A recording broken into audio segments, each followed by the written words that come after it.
thunk it, 25 years ago, there had never been a Hispanic cabinet officer, and here you just had 3 persons who have served in one department.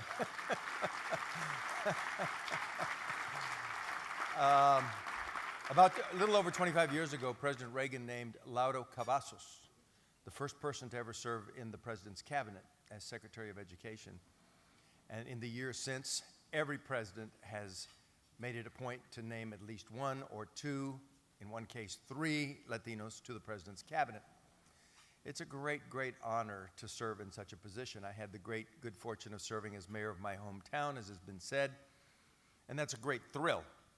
But when the president asks you to be his emissary to all of the nation's cities, to the mayors across the country, to try to advance the quality of life for people all across America, it's really, you can't find the words to describe the significance of the responsibility. It was a great responsibility, a great treat. But to serve in the same position with people like Mel Martinez and with Julian Castro makes it all the more significant. And please join me once again in thanking them for their service, but also for being here tonight. Mel, both, as well as myself, served as effectively the mayors of our communities. Mel was the county leader for Orange County, Florida, which is the Orlando area, large concentration of population. Did a great job, became Secretary of HUD, and then United States Senator from Florida, and as was said, was a chairman of the party. And today he works with J.P. Morgan, doing many of the same functions that he did when he was secretary, extending the capital of that great institution to neighborhoods and communities all across America. I'm a great, great fan of Mel Martinez, was then, am now. Just think he's a wonderful human being. Mel, thank you so much for just being the leader that you are. And Julian Castro and his brother Joaquin, who was introduced earlier, but I believe is still here. Is Joaquin here? Right here. I go back a very long way with them. The first day of kindergarten at Little Flower Catholic School, truth story, the first person I met was a woman named Rosie Castro, their mother. So we go back a long, long way. And to understand my relationship with the Castro brothers, one has to know the trajectory that San Antonio went through all of those years. Rosie Castro became a student of politics, literally, in university, and became involved in the Mexicano movements of that era. And we remained friends all of those years. She ran for the city council early on. She helped form critical organizations. She led the organizations that helped us balance off the city in a more reasonable way of proceeding than the basically, kind of business view being the only voice in town. She was a real force. And all of those years raising these 2 young men and who excelled in high school, went to Stanford, Harvard Law School. We always knew that we wanted them to come back and that they would come back to San Antonio and take their places in the local leadership, which they did. One is a city council member, Julian. One is a state representative, Joaquin. And now one has been the mayor of the city, the other has been a congressman, and Julian is now a cabinet officer. What an American story.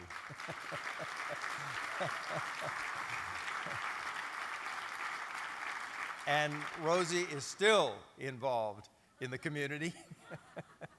And we're going to hear a good deal more in the years to come from the kind of leadership that these 2 young men bring. So this is in many ways a very personal night and a very personal story, including obviously the person to whom I am closest in the world, my wife Mary Alice, who cannot be here this evening because she woke up on Sunday with a kind of a sty or a growth on her eyelid. And the doctor said, I'm not going to let you fly with that. And in fact, today, she was supposed to go to the doctor and have it lanced. But she's always present with me at every kind of event, and I miss her that she couldn't be here this evening. But let me just thank my wife, Mary Alice, for all of her work over all of these years. Many of you know her. Many of you know her because she was on the city council herself, and as such was a member of NALEO and also presently on the board of the National Council of La Raza with Janet Murguia and the team from NCLR that is here today. So there's a lot of different family connections here this evening. One of my families is Univision. Teresa, thank you so much for being who you are. I admired Teresa when I was a councilman and mayor and watched her on television and did interviews with her at the national level. And then I had the opportunity to go and be president of Univision Communications and work with her and Jorge Ramos and the rest of the team. What a class operation, what wonderful people. And I was very proud to be present last week in Miami when Univision sponsored the debates, the presidential debates, and did a great job. One of the powerhouses of Univision over all these years, reaching out to the American Latino community, is Ivelisse Estrada, who is seated right over here. We have to say thank you to her for all she does. A lot of part of my Texas family are here this evening. Pauline Medrano, thank you very much. I don't know whether those of you who know Pauline know that she is just the latest in a legacy line of Medranos in Dallas, who have done everything in Dallas and been pioneers in Dallas. City council, school board, state representative, the Medranos established Latino politics in Dallas, and Pauline has been the mayor pro tem and leader. Others who are here, like Leticia Vandepew and Hope Andrade, Joaquin I mentioned, so many Texas political leaders. There was once a time when of the 6,000 elected local Latinos in America, 6,000, 3,000 were from Texas. So for, I don't know what the numbers are now, Arturo could tell us, but there's still a lot, and it's kind of a testing ground and a incubator, you know, of political talent, because we have a lot of communities where Latinos were the majority and were being elected very early in places like the Valley of Texas, from Brownsville and McAllen and Mission and Harlingen, et cetera. And then, of course, tonight especially, I want to thank the NALEO family. Michelle Martinez, who is the president of NALEO. Michelle, where are you? Right over here. Who is presently a city councilwoman in Santa Ana, California. She's been one for 9 years, which is pretty good, except that she works with a mayor who's been the mayor for 28 years. The longest serving, and when he got elected, he was like 22 years old or something like that. He's a great, great guy, Miguel. And now running for supervisor of Orange County, which has traditionally been thought of as one of the most forbidding counties in America for minority public officials. And she's running for county supervisor in Orange County, California. And so many others here from the NALEO family. And I particularly want to single out Arturo Vargas, who is in that tradition of the executives and founders of NALEO. Harry Pachon, one of the early, Dr. Harry Pachon, and others who have held a position. But Arturo has done it well and long, and NALEO is a very important institution, not just in the Latino community, but in the country. Arturo, would you please let us recognize you, please? Arturo Vargas. Arturo Vargas.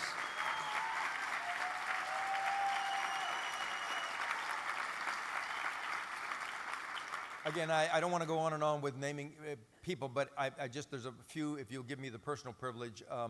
As you may know, I recently invested in a major national public finance firm and business partner who himself was a public official. Bill Thompson was the controller of New York City, who ran a very good race for mayor of New York City, and I want to recognize Bill Thompson right over here. Bill, thank you for coming tonight from New York. And it's impossible to look across this audience without not seeing, you know, stellar individuals, but the ambassador at DCM, the chief of mission, At the Mexican embassy, I had the opportunity yesterday to meet with the ambassador, who couldn't be here today because he's en route to London, but he sent the deputy, his deputy, embajador. Thank you very much, sir, for being present with us this evening. Gracias. La Embajada de México. And then so many other, family interconnections like Monica Lozano, who is here.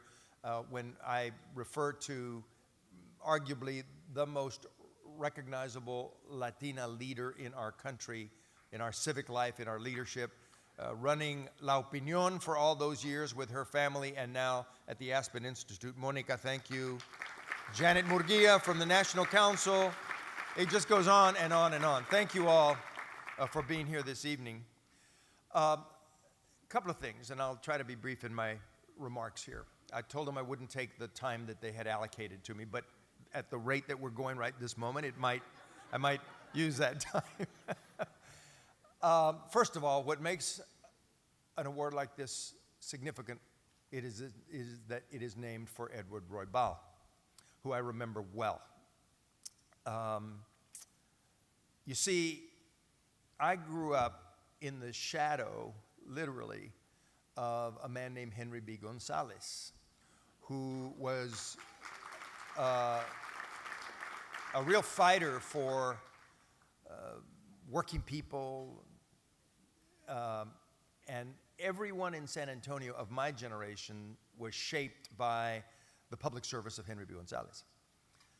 And then we saw his counterpart in California, same populist roots, same voice, same unrelenting fight for the little guy, same dissatisfaction with unfairness and injustice, which was Edward Roybal. And I watched their work together. It was a small group of congressmen in that era. We have 30 plus now, I think, who are members of the Hispanic caucus. But then it was a couple of people, literally 2, 3, 4, 5. I remember those numbers. And Congressman Roybal had been a city council member in Los Angeles, as you saw on the tape, just after the Zoot Suit riots, where people were beat up just because of the clothes they wore, Mexicanos in the neighborhoods of Los Angeles. And it was a city with a large Latino population, but not a voting population in that era. And Congressman Roybal was the single hero. For a long time, the only elected official at any level in the Los Angeles area, in California. Despite its long history, despite its name and traditions, it was just a very, very slow process to get people elected into office. And Congressman Roybal was undoubtedly the pioneer. And then he didn't stop when he got to the Congress. Not only did he pass legislation, I happen to know in the field of aging, he's one of the acknowledged breakthrough pioneers that produced Social Security as we know it and all of the programs that support aging. And in fact, his family today supports a center at USC that focuses on gerontology and aging to continue his legacy. His work continues. And in part, his work continues because not only was he a good congressman and a good advocate for the people, but he was a good man and a good husband and a good father. And the best example of that is the woman who serves in the Congress today, bears his name and has continued his legacy, Lucille Roybal Allard, who's a wonderful, wonderful public leader.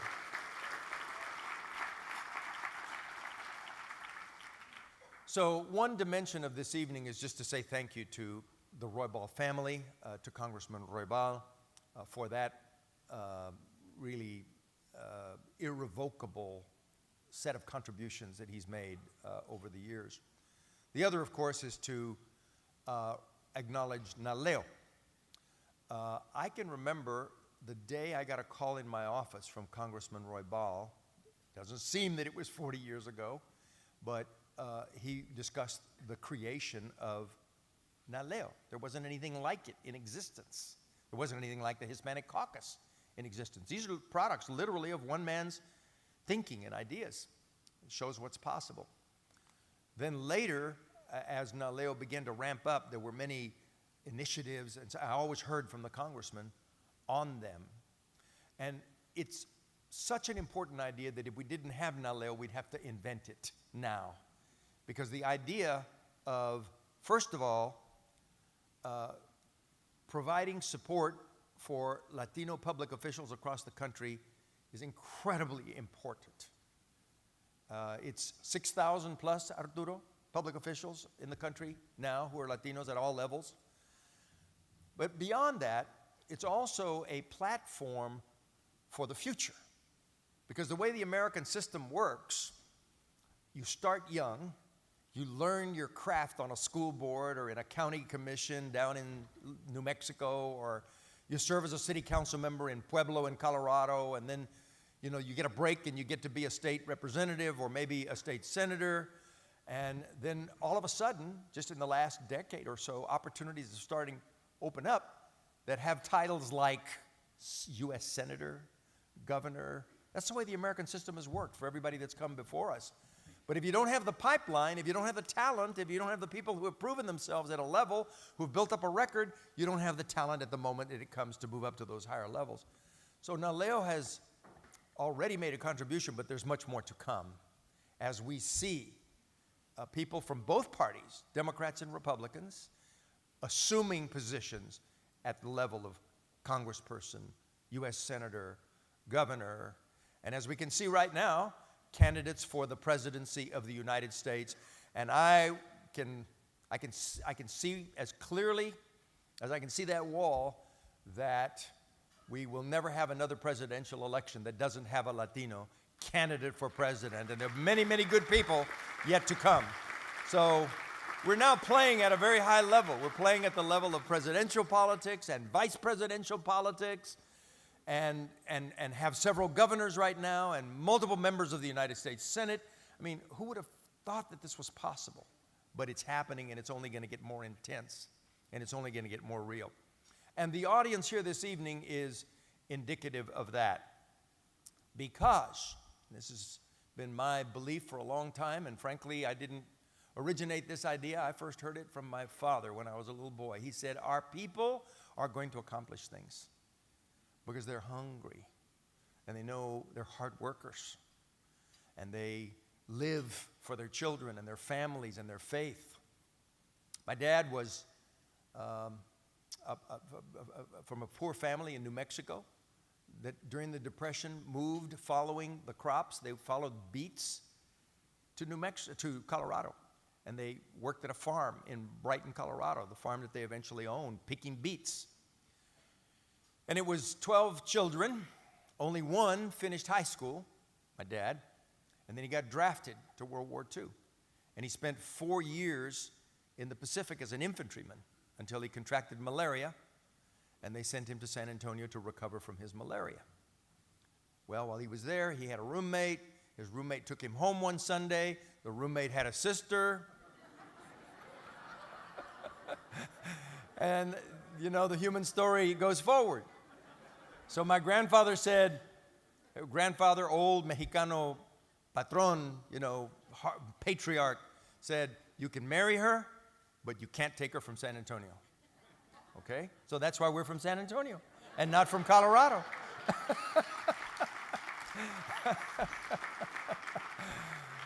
And no, but it's a fascinating story. I could go on forever. You don't want me to. All of the interconnections. My grandfather worked for a man named Ignacio Lozano, who founded La Prensa, who was the grandfather of Mónica Lozano.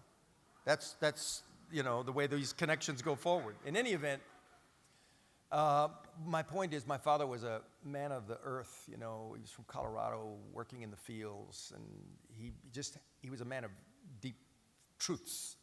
And he said, we're going to do well because we're hungry. We want better things. We're hard workers. We love our country. He spent 4 years in the Pacific fighting for America, right? Worst conditions. Couldn't even talk about how bad they were. And his belief was, we are a people who are going to make a great contribution in America. And that's the spirit of NALEO. Faith in the future of our people, of our country. That's the spirit. And it's so different from the spirit that we're hearing across the country in this presidential election. And it's not my place tonight, and NALEO strives heartily to be nonpartisan. But when you hear the present dialogue that goes along the lines of we've seen our best days, we're incompetence and led by incompetence, we're on our way to being losers, and the discussion is contraction, decline, disappointment. The only answers are close the border, deport people, distinguish people by their religious background. I got to believe that is not the spirit that has built this country, and it's not the spirit that will see us into the future. It just isn't. It isn't. It isn't. The spirit that will see us into the future, I promise you, and most Americans should really look at this, is 55 million people, Latinos, across the country who are going to be 100 million in about 2040 or so, right? Who are the fastest growing base of entrepreneurs in the country, with small businesses growing at 47%, the rest of the country declining by -2% in terms of small business formation. Small business, not handouts, not welfare, business, entrepreneurship, forward progress. This is a community that is not only growing in population, but is also full of young and raw energy. We're younger than the national average by far. In fact, this year, someone told me the other day, for the first time in American history, the majority of children who entered school last September were children of color in the United States. That's the American future. We're not going backward. The demographics say that number will get larger and larger and larger, right? And Latinos are a big part of the reason for that. Our families are larger, our families are younger. We're going to make a huge contribution. And frankly, we're not going to be stopped. No amount of rhetoric, no amount of posturing, no amount of wedge politics is going to stop us from the destiny that we have, right? And it's going to play out in a way, that makes NALEO very important. Because if you study American history, what you can see is it starts with the people who, on the basis of their numbers, elect leaders. And those leaders get to office, and then they are held accountable. So if they're on a school board, they make the schools better. If they're on a city council, they extend services better. If they're in a state house, they argue for the end to laws that are unfair and unjust and better opportunities in higher education. If they're in the Congress, they do things like Edward Roybal and increase opportunities for aging, et cetera, et cetera. They do good things for starters. And one of the things they do is open the doors to opportunity. So whether it was the Irish or the Italians before us or any other group that came before us, the interplay between the public sector, the public interest, the politics, and the opportunity for the larger group is real. This is not about a few stars who make it, because they have good luck as a family or because they have one brilliant member. No. This is about bringing everybody along. And in the process, America becomes a stronger and better place. If we're going to have a middle class in America, and people talk about the decline of the middle class because of outsourcing and offshoring and all of the decline in wages, if we're going to have a strong middle class, just look out 40 years, it's going to be because we have a strong Latino middle class in America. That's just the truth. I mean, it's just a mathematical proposition. That's just the truth. So what I'm saying to you is the Latino future in America is much more than people who have last names like Hernandez or Martinez or Gonzalez or Garcia. It's much more. It's the American future. It's the prosperity that we've built up. It's the knowledge that our universities can produce. It's our talent unleashed. That's the American future that Latinos are going to help produce. And we're going to do this in part because we start with good public representation. And we make it work for our own community, and we make it work for the whole country. And so when people say America's best days are yet ahead, I, for one, believe it. America's best days are still in front of us. I believe that. We're numerous. As a country, we're powerful.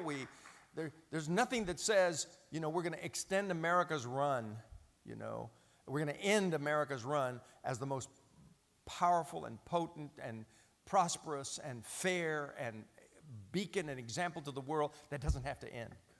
We're going forward from here, and the Latino community of America is going to be a huge part of this, and it started when people like Edward Roybal and Henry Gonzalez and many others, Mel Martinez, and as we go forward into the future, the next generation of Julian and Joaquin and so many others in this room take us there.